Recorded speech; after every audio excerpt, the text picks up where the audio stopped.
Charles Sousa is a former banker, former labor minister, and former citizenship minister. He says he's ready to be premier. Let's find out. Here he is, Charles Sousa, Ontario Liberal leadership candidate and the MPP for Mississauga South, and we're happy to have you in that chair here at TVO. Thank you, Steve. Pleasure being here. I'm going to do the same thing with you that I've done with the other candidates who are seeking Dalton McGuinty's job, which is we're going to talk mostly policy, a little bit of politics, and a bit about yourself. Here's the same first question I've asked everybody. What particular skill set do you offer that would make you the best choice of the 6 candidates to become premier at this particular juncture in our history?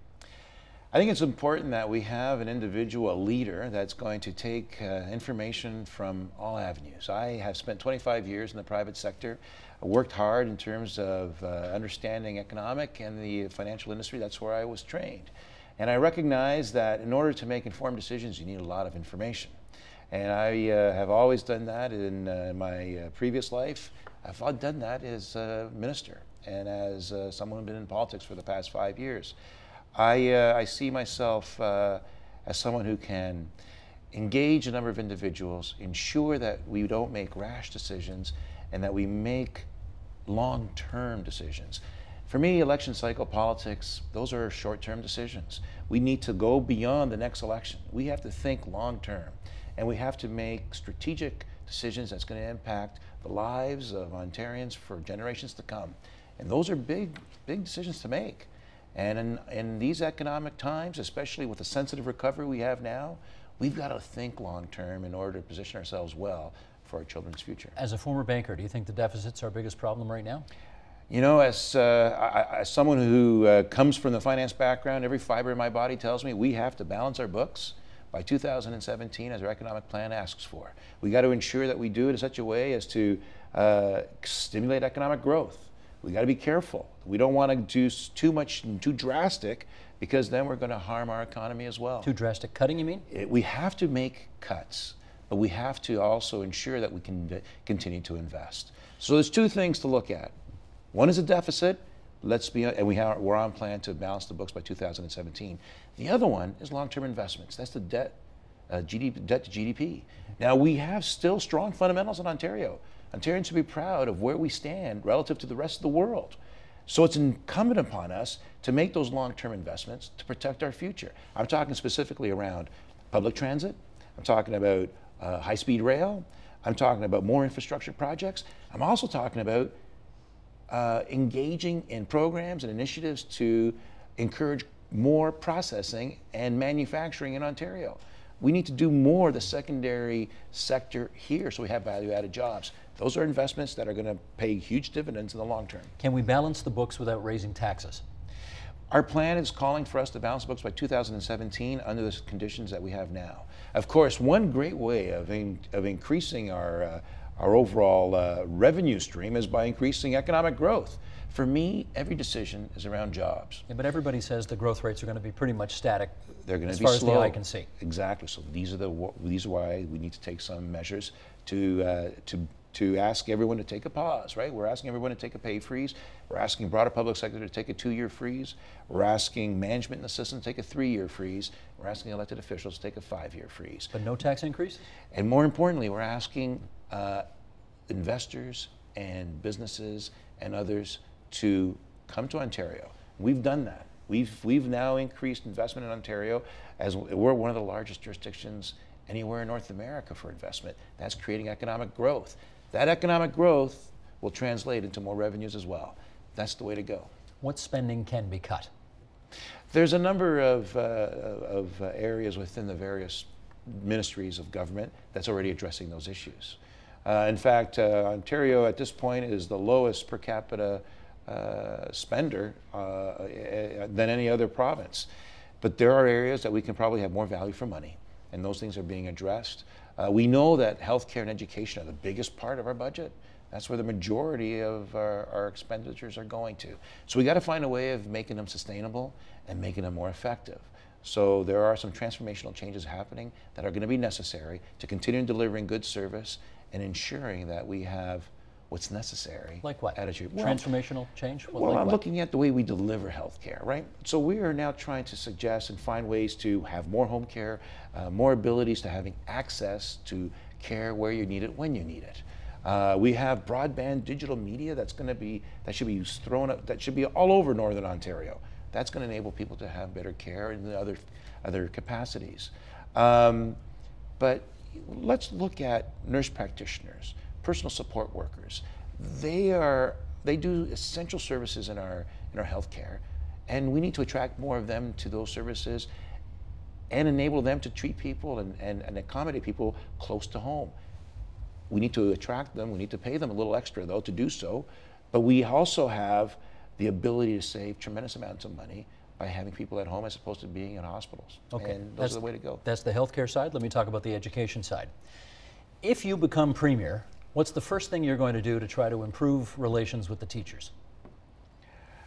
Having been a Minister of Labor, I know all too well that the negotiated deals at the bargaining table are the best deals.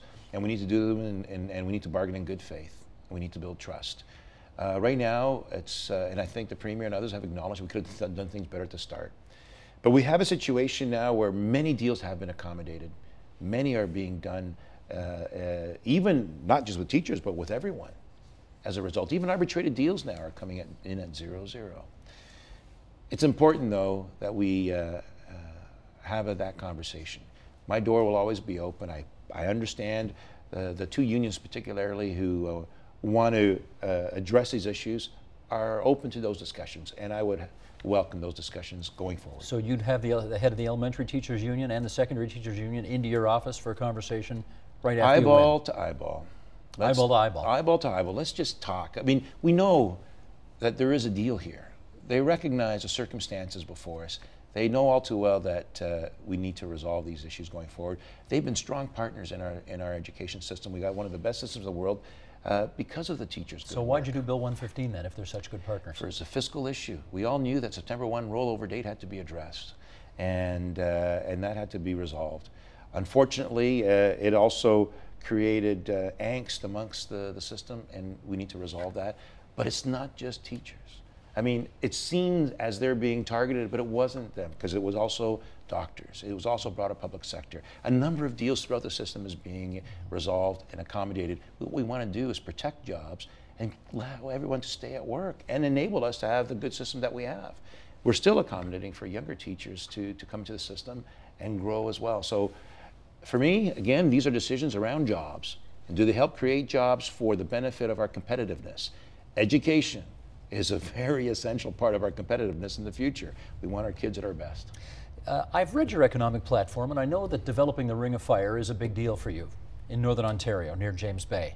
And I wonder whether, apropos of certainly the last week in particular, with more Aboriginal protests in the news and presumably more to come, I'm wondering whether you worry that they will affect the development of the Ring of Fire.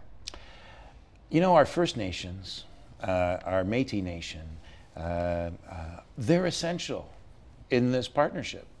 And they're a big beneficiary of the development of the Ring of Fire and the North. We're talking billions and billions and billions and billions of opportunity up there with the largest chromite deposit anywhere in the world. What we need to do is not only extract those minerals, but we need to do the processing in Ontario. We need the smeltering facilities here so that they too can benefit from these. But for those Aboriginal communities, especially those that are most isolated, this is going to provide access to remote communities that have never been able to. We're talking about... I get all that, but will there be a problem with protests and therefore delay all of what you're talking about? What we want to do is work with the Aboriginal community. It has to be, right? This is something that is essential, and that's part of the transformation of the North as well. I've met with some of the members of the communities already when I was up in the North, and they too understand the potential that's there for us to develop this. It's about getting them off of diesel, fuel, for example. It's about providing all-weather roads so that they can have access. It's about providing health care and access to care that they haven't had in the past. It's also about providing fundamentals like food and water at a more effective manner. So we're talking about building a spine that goes all the way to the north, enable us to have ripple effect of communities around it that'll benefit. And the biggest beneficiary of this will also be the Aboriginal community. Okay, while we're still in Northern Ontario, I wonder whether you have any plans different from the plans that have already been announced by your government regarding the Ontario Northland Transportation Commission? I believe that we need to do everything that's possible to provide access through transportation. That's why I'm calling for high-speed rail from Windsor to Quebec City, things we've been talking about forever. That doesn't help Northern Ontario. I'll get to that in a minute. Okay. I'm talking about that because if we're going to put a corridor in the south to be competitive in the future, then we need to also do one going to the north, because that's where the potential growth exists. So we need a spine going up to the north, and ONTC is a big part of that. So I would do what's necessary to maintain a rail link to the north. It has to be, and that includes passenger rail. Don Drummond said in his report that the taxpayer of Ontario is subsidizing those rides to the tune of $400 a rider, and Dalton McGuinty and your government have decided you can't afford to do that anymore. So, right. and I'm suggesting that if we're going to build high-speed rail from Windsor to Quebec City, in fact, we can paper it with all the reports that have been done over the last 30 years. We have a revenue stream that can make that work, and alternate forms of financing to make it so. We can do the same going to the north. We have other means by which to provide for the sustainability and the competitiveness that will come from building that rail to the north. One of the things, you'll be surprised to hear this, you're not the first politician who's called for Windsor to Quebec City building a rail. No. I mean, lots of people have talked about that, and it's never happened, and I've asked numerous politicians why it's never happened, and they all say, well, because we can't afford it. It's bloody obvious. We can't afford to do it. It's just too much money, and we have too few riders. What do you know that they don't know? You know, at some point, we're going to have to take some bold initiatives and be courageous here. We can afford not to do it now. The eastern and western seaboard is going to be connected with or without us. And they'll be connected to the south, and we'll be left out.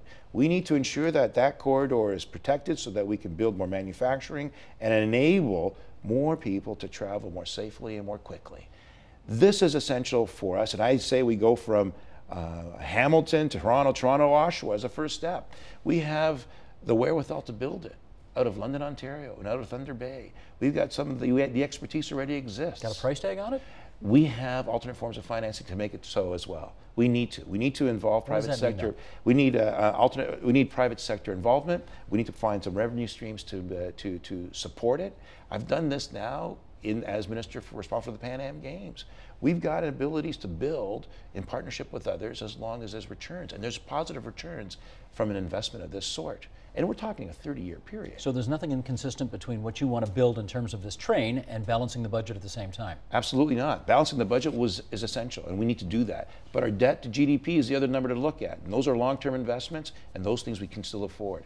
Consider emerging markets like Brazil and others. During the worst of its times, what did they do? They invested heavily in infrastructure. They invested heavily in post-secondary education to become one of the best, very competitive jurisdiction in the world.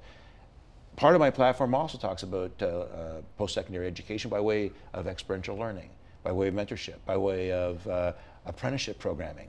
And we also need to do more in terms of enabling our young people in high school to have more choices.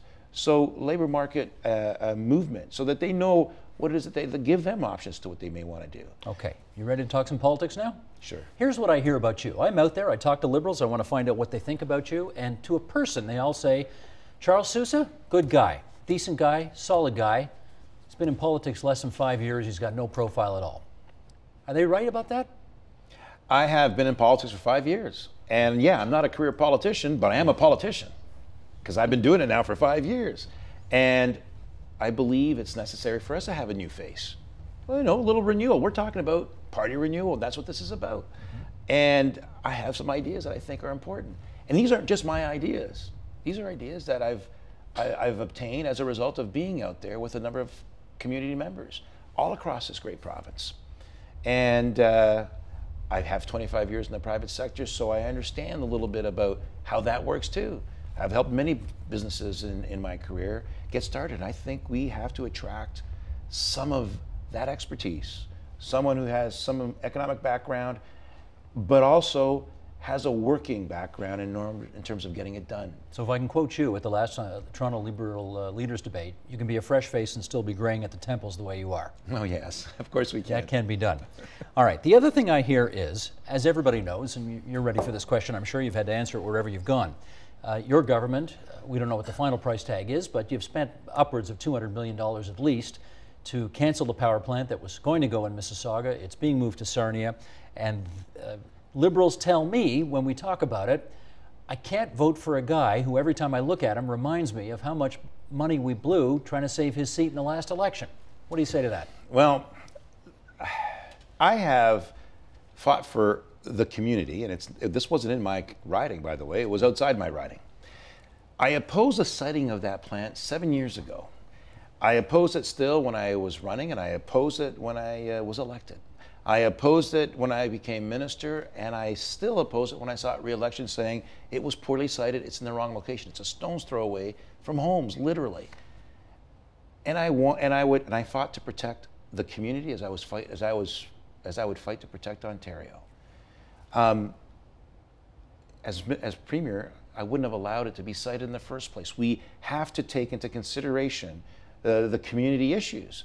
We have to put in legislation that allows for a proper displacement and location of these plants. And I didn't just fight it for the sake of fighting it. I brought forward solutions. I offered alternatives where we had welcoming communities, where we had individuals citing areas that wanted to do more cogeneration and attract that investment. Okay. You opposed it, but you didn't resign in cabinet. You didn't resign from cabinet over it, right? Oh, I opposed it even before I was elected, because my point was I wanted to ensure that we protect the interests of all of the communities and all Ontarians at the same time. But I guess the question at the end of the day is that for lack of a better expression, a branding problem for you, insofar as if people look at you and think Mississauga gas plant cancellation rather than Quebec City to Windsor corridor, new trains, multi-billions of dollars in investment, is that a problem for you? I think what people want is someone's going to stand up for the interests of the community as well as the interests of Ontario and look at being positive and forward thinking. Had we done some of the issues that I was proposing initially, see, for me, we're not canceling the plant, we're moving it. That's what I was proposing all along. In fact, the opposition stood up the very next day saying, oh, no, we'll cancel the power plant. They came in with buses and pink elephants, and they made a big show about the fact that they're going to cancel the power plant. And I just smiled, because you can't cancel the plant. You have to move it, because that's the proponent had won the contract. And they agreed to the changes that we proposed. So that's what should have been done many years ago, as I had suggested. I want to know what your road to victory is, because as we know, anything can happen, just about anything can happen at a delegated convention. You know, we know who's up, we know who's in the top of the pack, we know who's in the middle of the pack. As you look at your strategy and your road to victory, what is it? Well, I mean, at convention day, at the Gardens. Yeah. This has not been won by anyone, right? This is still an open field, and there's a third option, and I still see the possibility of enabling and impressing upon the delegates that if we're going to have positive and we want to talk about party renewal as well as renewing the province and direction it's going, let's look at and have those discussions still. And for me, that possibility still exists. But as you talk to your troops, I mean, presumably they have an interest in your thinking on this. Where's Charles Sousa's road to victory? How does it happen actually on this Saturday at the convention at Maple Leaf Gardens? Well, it's going to happen throughout the coming weeks as we have discussions with delegates. So right now, there's a lot of ex officios, right? There's a number of people who are independent, and there are a number of camps who are going to look elsewhere if necessary. Those are alternatives that still provide for growth in this convention. And I have made it very clear as of last night that we're going to the convention. We have a dynamic and vibrant team of individuals with great ideas. Together, they've given me a lot of strength, and I'm encouraged by the discussions and the debates that have been had. And more importantly, I'm encouraged by the attention by even the broader public. Steve, for me and for most Ontarians, they don't care if you're red or blue, orange or purple. What they care about is, what are you going to do to improve my lot in life? How are you going to help my kids have a better start? What are you going to do to ensure that I have good jobs so that I can afford the things that matter, like healthcare? And can you work with me to make that so? And that's what I'm talking about, and that's why I'm running as Premier. Charles Sousa, I say to you, as I say to all the candidates, good luck on the 26th at Maple Leaf Gardens, and thanks for visiting us at TVO tonight. Thank you for having me. Support Ontario's public television. Donate at tvo.org.